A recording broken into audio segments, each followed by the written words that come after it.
Megastimmung vor den Notenbanksitzungen, Highflyer japanische Aktien und Weltrekorde bei erneuerbaren Energien. Das sind die Themen für heute. Herzlich willkommen zum wöchentlichen Marktupdate.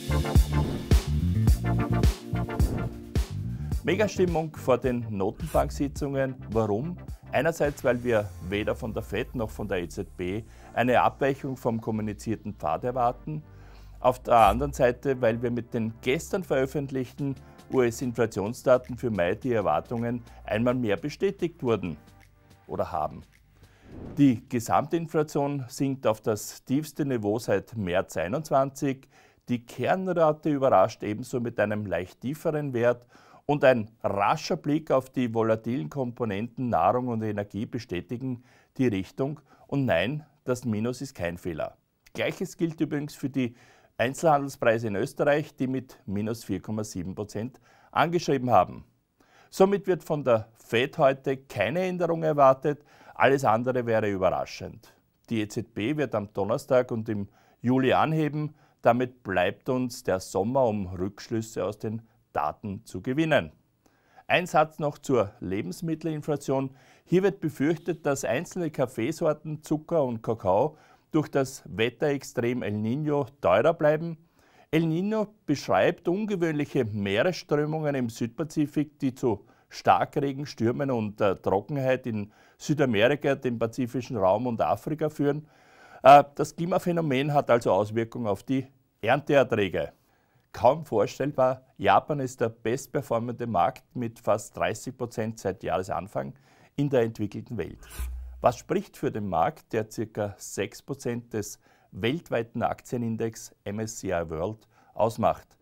Einerseits sind es attraktive Kennzahlen wie Kurs-Gewinn-Verhältnis oder der Preis-Buchwert.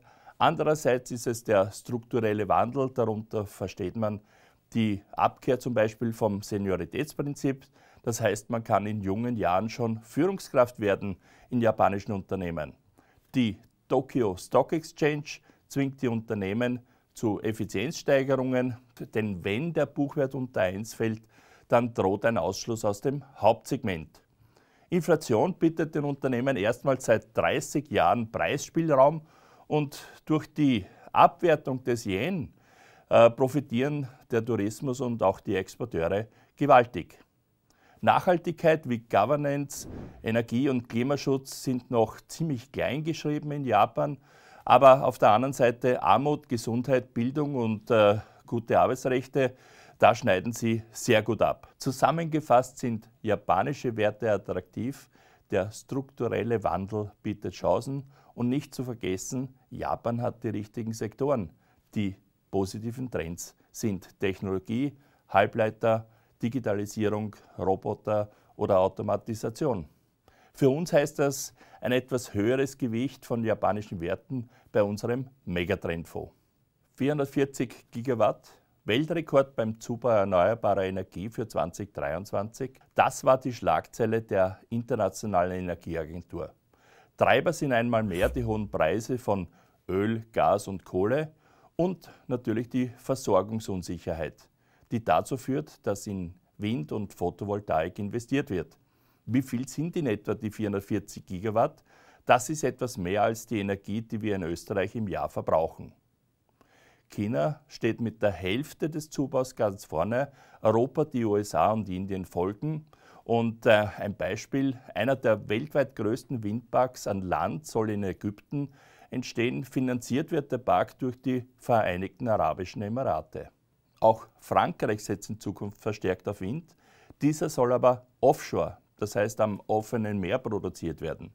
Breitere Diversifikation im Strommix ist für die Franzosen das Ziel, um im Krisenfall, sprich bei der Abschaltung von Atomkraftwerken, nicht von ausländischen Stromlieferungen abhängig zu sein. Das spanische Unternehmen Qualitas Energy investiert breit in die chilenische Energieinfrastruktur. Das ist Wind, Sonne und Wasser. Laut Bloomberg wird Chile einer der künftigen Hotspots für die Produktion von sehr günstigem grünem Wasserstoff, wie ihr in der Grafik sehen könnt. Warum wir so viel mehr an Strom benötigen, das besprechen wir demnächst. Ich melde mich nächste Woche wie gewohnt, damit ihr nichts versäumt. Abonniert den Kanal am besten hier Alles Gute und gesund bleiben, euer Larry.